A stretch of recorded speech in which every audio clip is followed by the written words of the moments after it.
Good morning class. हम अपनी श्रृंखला में लगातार बने हुए हैं। हमने आपसे कहा है कि हम आपको पर्यायवाची अच्छे से करवाएंगे और हमारी पूरी कोशिश होगी कि हम आपको क्लास में ही याद करवा दें। हम बहुत छोटे छोटे वीडियो आपको प्रोवाइड करा रहे हैं ताकि आप उसको एक बार में ही देख के ख़त्म कर दें। चलिए शुरू करते हैं। हमने सबसे पहले गणेश जी की शुरुआत की, जैसा हमारे यहाँ पूजा में होता है। तो हमने सोचा अपने सिलेबस से भी गणेश जी की शुरुआत करें ताकि हमारे सारे कार्यक्रम सिद्ध हों और हम सबका सिलेक्शन हो जाए। ठीक है।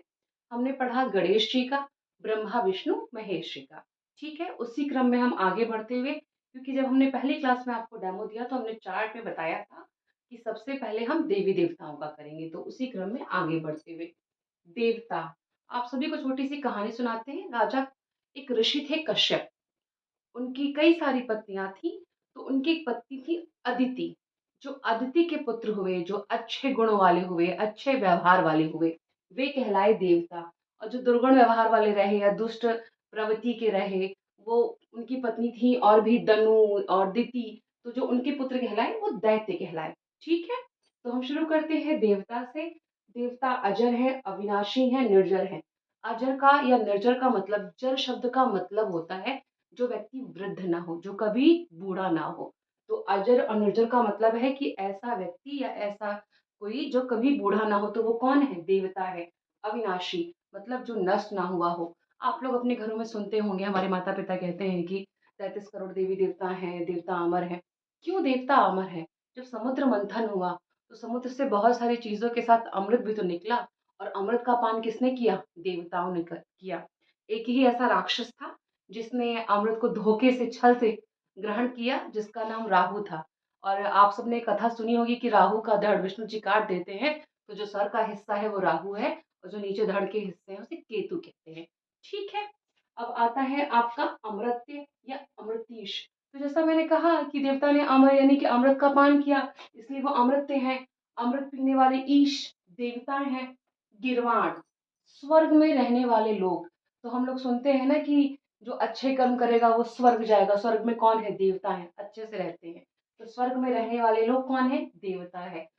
आप जानते हैं कि देवता को देव भी कहते हैं सामान्य भाषा में। मैंने बता दिया कि अमर क्यों कहते हैं। सुर इनके अच्छे विचारों के कारण कहते हैं। जैसे मैंने स्टार्टिंग ही बताया कि बहुत सारे ऐसे कश्यप राजा की पत्नियां थी जिनके बच्चों के स्वभाव बहुत अच्छे थे, सुविचार वाले थे, तो वे सुर कहलाए। ठीक है। इसी तरह आता है विबुध। विबुध की कई सारी पर्यायवाची हैं, जैसे कि देवता है, ज्ञानी है, पंडित है। ठीक है, ऐसा कि व्यक्ति जैसे ज्ञान हो। तो देवता ज्ञानी तो थे ही सारे, उन्होंने पाठों को याद किया है अपने। आदित्य, आदित्य देवता भी है और आदित्य सूर्य भी है। जैसे हमने यहाँ बताया कि विभुत ज्ञानी और पंडित का है, उसी प्रकार आदित्य का सूर्य भी है और विभुत का ज्ञानी भी है। एक साथ आपको हमने दो बता दिए। त्रिदश, तीनों दशाओं से मुक्त कोई व्यक्ति है तो वो क्या है? ईश्वर है। ना जिसे दुख हो रहा है, ना सुख हो रहा है, ना आदि दैविक ना आदि भौतिक, तो वो कौन है? त्रिदश है। वृदारक, वृदारक का अर्थ होता है पोषण करने वाला। तो हमें हमें जल चाहिए होता है तो हम जल के देवता की पूजा करते हैं। हमें अगर स्वच्छ वायु चाहिए होती तो हम पवन देव की पूजा करते हैं। अच्छी रोशनी चाहिए होती तो हम सूर्य देवता की पूजा करते हैं। तो प्रदारक का मतलब क्या है? पोषण करने वाला देवता। सुमनस, सुविचारों वाला व्यक्ति।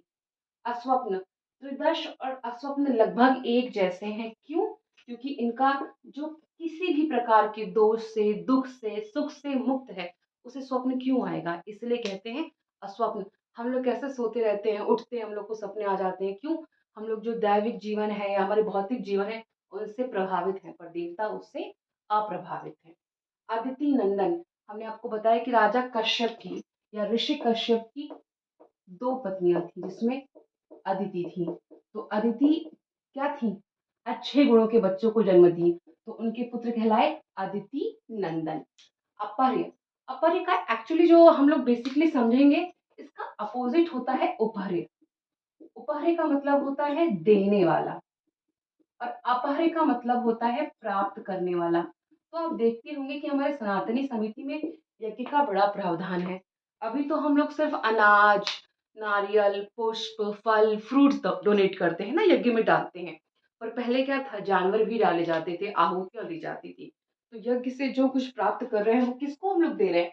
हम लोग देवताओं को दे रहे हैं। तो हमको लगता है कि देवताओं का कंसेप्ट थोड़ा सा क्लियर हुआ होगा। हम आगे चलते हैं इंद्र, क्योंकि देवताओं से मिलता-जुलता है इंद्र का, इसलिए हमने जस्ट नीचे लिखा। जैसे हमने लिखा देव, देखिए देवताओं का जो ईश है, ईश का मतलब क्या होता है? जो सबसे बड़ा है। आपको पता होगा कि जितने भी राजा स्वर्ग में रहते हैं, उनमें सर्वश्रेष्ठ कौन है? इंद्र है ना? इंद्र की पत्नी कौन है? सची है। इंद्र कहाँ रहते हैं? स्वर्ग में रहते हैं। इंद्र का अस्त्र क्या है? वज्र है। ये बेसिक चीजें हम आपको बता रहे हैं ताकि जब आपको पर्यायवाची कराएं तो आपको सरलता पड़े। इंद्र को बहुत शक्तिशाली माना गया है, किले को तोड़ने वाला माना गया है। भाई अब राजा है तो भले सेनापति युद्ध करता है, पर जब आवश्यकता होती है तो राजा युद्ध में उतरता है ना, अपनी सेना को जिताने के लिए। तो बस यहाँ पे वही बात है। जैसे हमने कहा देव, देवेश, ठीक है। देवों का ईश, सुरेश, सुर, ये है आपका सुर, सुरों का ईश। अमरेश, जो आपके ईश अमर हो। देवराज, सुनते ही हैं देवराजेंद्र। सुरपति, सुर मतलब जो देवताओं का पति है। देवताओं का पति कौन है? इंद्र है। अमरपति, अमर यहाँ पे कौन है? देवता है। यहाँ पे लिखा है ना अमर, तो अमर के पति कौन है? इंद्र है। महेंद्र इसी से संबंधित है क्योंकि सबसे शक्तिशाली राजा है ना। पुरुहूत या पुरंदर, जो पुरंदर शब्द है, पुरंदर का होता है किले को तोड़ने वाला या किले को भेदने वाला। तो मैंने आपको पहले ही बताया कि जो हमारे इंद्र हैं वो किले को भेदने वाले हैं, ठीक है। निर्जर पति, जैसे हमने यहाँ पे लिखा निर्जर, तो निर्जरों में जो सबका पति है वो कौन है? इंद्र है। वृषा, आप सभी को पता है कि इंद्र वर्षा के भी देवता है। जब आपको हम कृष्ण जी के बारे में बताएंगे तो हम बताएंगे कि जब वहां पे भगवान कृष्ण बड़े हुए वृंदावन में, उन्होंने कहा कि आप इंद्र की पूजा छोड़ के वर्षा की या गोवर्धन की पूजा कीजिए। तो उन्होंने क्या किया? खूब बारिश करवाई, इसीलिए वृषा वर्षा से संबंधित है। पाक रिपु या पाक शासक, पाक का मतलब ही होता है स्वर्ग में रहने वाला। तो जो पाक का रिपु है या पाक का शासक है वो कौन है? इंद्र है। वज्रधर, सॉरी विबुधेश, तो जो विबुध का ईश हो, देखिए यहाँ पर विबुध है ना, जो विबुध का ईश हो विबुधेश।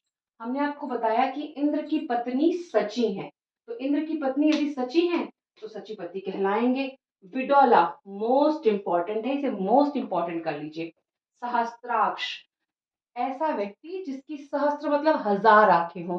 कहते हैं कि इंद्र अपनी हजार आंखों से ब्रह्मांड की सारी एक्टिविटीज को देख सकते हैं। तो क्योंकि इंद्र ही ब्रह्मांड के राजा हैं तो वही कहलाते हैं सहस्त्राक्ष। शतमन्यु, शत शब्द का मतलब होता है 100 और मन्यु का अर्थ होता है कष्ट, एग्रेशन, गुस्सा करने वाला। ऐसा व्यक्ति जो 100 प्रकार के क्रोध कर सकता है, खराब तौर पे नहीं, अच्छे तौर पे भी कुछ क्रोध होते हैं, तो इसीलिए इन्हें कहा गया सतमन्यु। मधवा, वज्रधर, जैसे हमने बताया कि इनका आ, इनका जो मतलब ऑर्नामेंट है या फिर जो इनकी चीजें हैं वो क्या है? वज्र है। मेघपति, क्योंकि इंद्र किसके राजा हैं? वर्षा के, और वर्षा कौन बरसाता है? मेघ बरसाते हैं, इसलिए मेघपति। शक्र, शक्र मतलब होता है शक्तिमान। यदि राजा शक्तिमान नहीं होगा तो युद्ध कैसे करेगा, कैसे रक्षा करेगा अपने स्वर्ग की? सूत्रमन, सुनासिर, वासव, ये आपके मोस्ट इम्पॉर्टेंट है, जिसपे मैंने ग्रीन टिक किया है वो आपके मोस्ट इम्पॉर्टेंट है, इनको ध्यान से आप सुन लीजिए। सुत्रामन, सुनासिर, वासव, मधवा, सतमन्यु, सहस्त्राक्ष और विडोला, ठीक है। जैसे हमने यहाँ पे देवताओं के लिए कहानी सुनाई कि कश्यप राजा की बहुत सारी पत्नियां थी, उसमें थी एक अदिति जिन्होंने देवताओं को मतलब जन्म दिया, दूसरी थी दिति या दनु। तो जो आपकी दिति थी उनके पुत्र कहलाए दैत्य, ठीक है। या जिसके पुत्र धनुष धनु है उनके पुत्र कहलाए धनुज या दानव। तो धनु के पुत्र कहलाए धनुज या दानव, दिति के पुत्र कहलाए दैत्य। राक्षस तो आप जानते ही हैं, ठीक है। अब आता है यातुधान, यातुधान आपके लिए इंपॉर्टेंट है। हम कह रहे हैं कि जिसको ब्रेन से अंडरलाइन कर रहे हैं वो आपके लिए मोस्ट इंपॉर्टेंट है, ठीक है। जैसे यहाँ पे सुंदस, अब यातुधान का मतलब होता है कष्ट देने वाला। तो राक्षस है, पहले जब हम लोग पुरानी स्टोरीज वगैरह देखते हैं रामायण महाभारत की, तो देखते हैं कि राक्षस लोग ऋषि लोग को परेशान करते थे, कष्ट देते थे, इसीलिए कहते हैं यातुधान। और जैसे हम लोग स्टूडेंट्स लोग कैसे रात को पहले पढ़ा करते थे, तो हमारे घर में कहते थे निशाचर हो क्या, राक्षस हो क्या, क्योंकि अच्छे लोग क्या करते हैं? सुबह उठते हैं, और जो वैसे लोग हैं वो कैसे? रात वाले हैं। तो निशी मतलब रात, निशा मतलब रात, रजनी मतलब रात, मतलब रात में चलने वाला या रात में कार्य करने वाला। तो निशाचर, निशाचर, रजनीचर।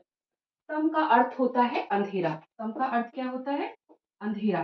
तो बस तमीचर या तमचर मतलब अंधेरे में वास करने वाला, अर्थात ऐसा व्यक्ति जो अंधेरे में अपना विचरण करता है।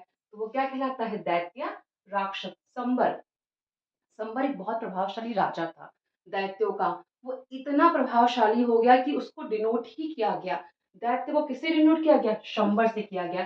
द्वितीय के पुत्रों को दैत्य भी कहा गया। तो द्वितीय के पुत्रों को दैत्य भी कहा गया। जो स्वभाव से अच्छे थे वो सुदेव कहलाए या देव कहलाए। जो स्वभाव से खराब है वो कुदेव कहलाए। लोग लगाते हैं ना अपोजिट प्रूफ करने के लिए कुदेव कहलाए। मनुजात, मनुजात ऐसे व्यक्तियों को या ऐसे प्राणियों को कहा जाता है जो नरभक्षी हो। नरभक्षी का मतलब मनुष्य को खाने वाला हो। तो हम लोग कहते नहीं कि राक्षस हो क्या, मनुष्य को खाने की बातें कर रहे हो। तो ये मनुजात। हमने आपको छोटी सी ग्लिम्पसेस दी ताकि आप लोग को बेसिक चीज समझ पाए। अगर हमारी क्लास आपको अच्छी लगती है तो please like and subscribe. Thank you.